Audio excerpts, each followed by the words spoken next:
Until recently, there were really only two choices for mid-size liftbacks sitting on dedicated EV platforms, the Tesla Model 3 and the Polestar 2. But now Hyundai have thrown a cat among the pigeons with the Ioniq 6, and it just might be better than both of them.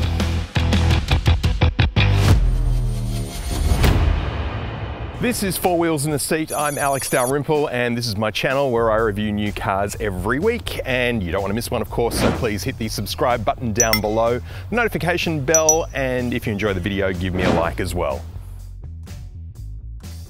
The Ioniq 6 shares a platform with the Ioniq 5 and the Kia EV6, but yet manages to look and feel quite different to both of those. Of course, they're both crossover SUVs, and the Ioniq 6 is a passenger car and therefore sits a bit lower to the ground.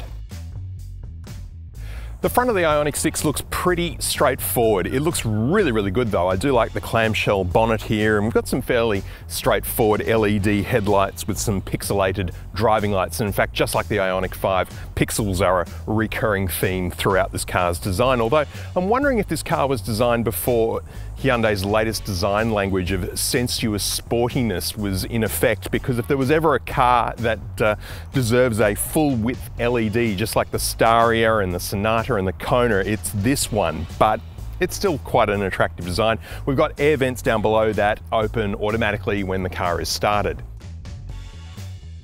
Check out this car's profile though, it looks absolutely amazing. In fact, it was designed to be very slippery through the air. The design was inspired by an aeroplane wing. It's only when you really stand right next to this car that you actually notice how big it is. It looks a lot smaller in pictures, but in the metal, it is actually quite large. Design details here, we've got the door handles that sit flush with the bodywork and they only pop out when you approach with a key in your pocket, 20-inch alloys, and you might notice that this car doesn't have any rear vision mirrors because instead we have cameras here on the side, and I'll show you how those work in a minute. And they've got some cool LED light features here for the indicator lights. It's the rear end of this car that really does get the most attention though. With its high mounted spoiler here, we've got more pixels across the width of the car that light up at night and look really cool. As you can see, the boot opens automatically when you approach it, which is great if you've got armfuls of shopping because you don't have to do anything to open it up. 401 litres of space in there. There's not a heck of a lot to show under the bonnet of this car because all of the powertrain is hidden underneath this storage unit just here where you can keep your charger. But I can tell you that this particular model has two electric motors, one at the front axle, one at the rear, and together they output 239 kilowatts of power and an outstanding 605 Newton meters of torque, which I think might make this the torquiest car that I've yet reviewed. Hyundai don't quote a 0 to 100 time on their stats, but a quick Google reveals it can be done in 5.1 seconds. A full charge on this particular model will get you 519 kilometers worth of range, which sits around about the middle of the Ioniq 6 lineup, and to charge to 80% at a high-speed charger will take 18 minutes. Is it a turn-back car? A car so good looking that you have to turn back and look at it after you've parked it? Oh yeah, I think this is actually one of the best looking and most unique designs on the road right now. The interior of the Ioniq 6 perfectly matches the exterior with a really cool, attractive, edgy design that features LED lighting features, more pixels, and a nice mix of soft touch premium feeling materials. The first thing you might notice in the interior of this car are the two LED screens at either end of the dashboard, and they are the displays for the wing-mounted cameras. And I'm not going to lie, they do take a little bit of getting used to. It took me a few days to stop looking at the cameras outside the car and focus on the screens. But once you get used to it, it's actually surprisingly easy to use. But it still does seem like a solution to a problem that doesn't really exist, because honestly there's nothing wrong with mirrors, although perhaps maybe blind spot vision is a little bit improved on these. The hardest thing to judge initially though is distances, and you just have to learn to trust what you're seeing on the screen, and like I said, you do get used to it eventually.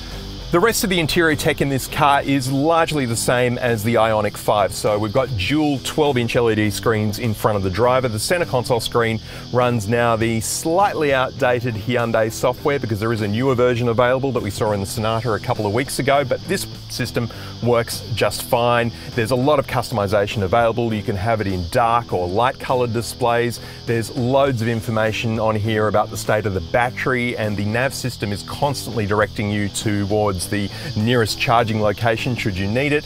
But that does mean running the older system, we don't have wireless Apple CarPlay or Android Auto. You still need a USB cable to use those. There is an 8-speaker premium Bose sound system, which sounds pretty good. Moving down the console a little bit, we've got a strip of LEDs here which put on a cool animation every time you get in or out of the car. There's 64 different custom colors to choose from, plus 6 preset options.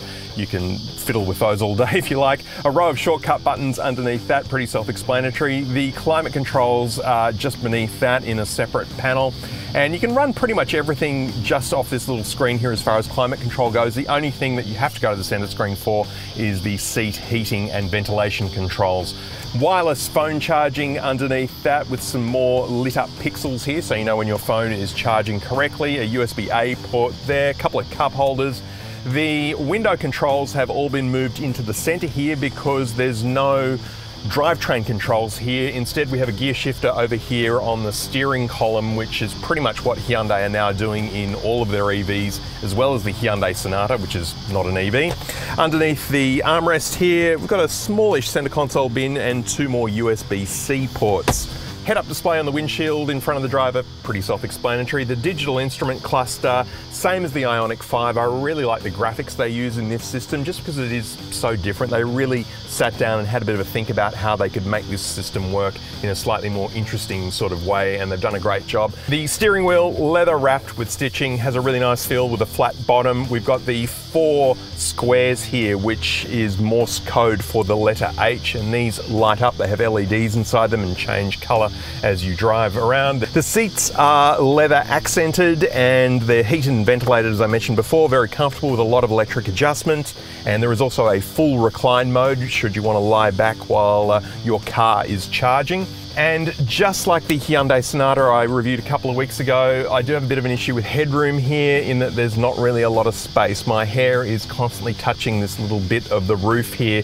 A few people were asking me the other day in the Sonata, am I lowering my seat as much as possible? And the answer is yes. It just doesn't go any lower than this, which just, it's a little bit too short for me. I know I'm 190 centimeters tall. I'm not that short, but I just don't quite fit in this car, which is a little bit disappointing. But visibility out the front is pretty good. I can't see the front corners of the bonnet just because it slopes away so much because of the shape of the car, but generally all around through the glasshouse visibility is really, really good and nice and light and bright through the sunroof there. And now for my first ever seating experience here in the back of the Ioniq 6, and at 190 centimeters tall behind my own seating position, loads of knee room, which is great. Nowhere near the seat in front, so this is good. Headroom, yeah, no, not really good at all, actually. Head hard up against the roof there, which is not exactly ideal. The outboard seats here are heated, and with the privacy glass, yeah, it feels quite nice and premium back here, actually. Armrest with cup holders, 2 USB-C ports there in the middle. So look, tall on the short of it, forgive the pun. I think the kids will be happy back here. Certainly mine haven't complained, but for an adult as tall as me, it's not exactly ideal. So Hyundai do a suspension tune on this car specifically for Australia, as they do with all of their cars, and I have to say in this instance it is really, really good. This is one of the smoothest cars I've driven, but it doesn't feel overly soft or wallowy. It's just really smooth. And of course, with no engine noise, it's really quiet, and that just adds to the serenity and refinement of this car. It actually almost feels like it's a Genesis product rather than a Hyundai. So So obviously being an EV, there's no internal combustion engine noise, and there's also no fake electric motor noise. Well, at least not that I've been able to find anyway. A lot of EVs are starting to install that just to give you some sort of sense of power, I suppose. But this car does have a small amount of fake engine noise just when you're traveling at low speed, which is really handy if you're driving around a car park and there's pedestrians nearby. At least they'll kind of know that you're nearby if they haven't seen you. I've had this car for nearly a week now, and it really did take me 3 or 4 days to get used to the mirrors not being there and looking at the screens on the corner of the dash instead. It is a bit of an adjustment, but really it doesn't take that long to get used to. Here's 4 good things and a bad about the Hyundai Ioniq 6. There is a standard 240 volt power point in the back seat row there, where you can plug in pretty much any device you like and power it from the car's battery. If you don't want to go to the effort of opening the charging flap on the back of the car, there is a button you can push down here in the lower console which will open it and close it automatically for you. If the car is in an awkward parking spot and you can't easily access the door, you can use your key fob as a remote control to allow the car to drive itself forwards or backwards for easier access. With no drive shaft running through the middle of the car, there is an enormous storage space here underneath the center console. And the bad would be the constant beeping. And it's not a problem unique to this car, it's true of all Hyundais. They beep and beep and beep at everything. Speed zone changes, speed camera alerts, school zones. If you exceed the speed limit by so much as 1 kilometer per hour, the beeping is incessant. And unfortunately, it's linked to the speed sign recognition system, and there's no way to turn the beeping off without turning that off. And knowing what the speed limit is as a display on the screen is really, really handy. What we don't need is the constant beeping. It drives me crazy. 0 to 100 in the Hyundai Ioniq 6 is 5.1 seconds in this dual motor all-wheel drive long-range version. So let's unleash all 605 Newton meters of torque and see what that feels like. Whoa! Yeah, that feels pretty good. That's got a roller coaster type feel to it.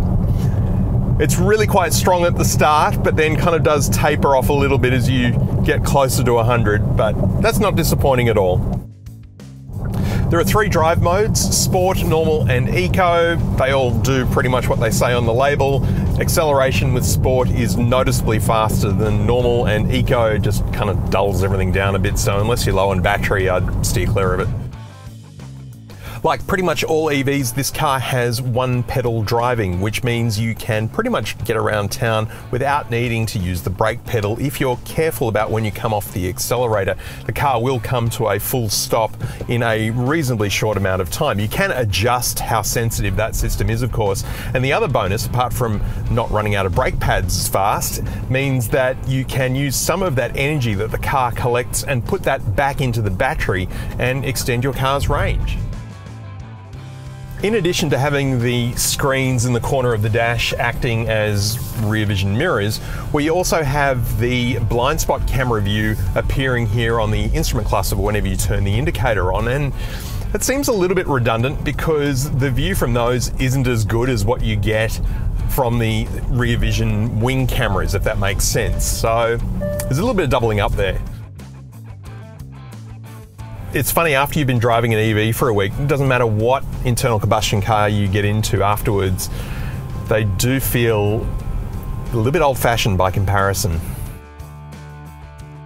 Aside from not having YouTube or Netflix or gaming and some of those other gimmicky features that the Tesla Model 3 has, like turning your car horn into a whoopee cushion, the Ioniq 6 really is every bit as good. And in fact, if you're making the switch from an internal combustion engine car to an EV, it's actually a much smaller step in this car because of the way it functions. The layout here in the interior is a lot more similar to a regular car than the Tesla Model 3 is. So if you're thinking about an EV and you're not keen on getting an SUV, you want more of a standard passenger car, check out the Ioniq 6 because I really do think it is one of the best on the market right now.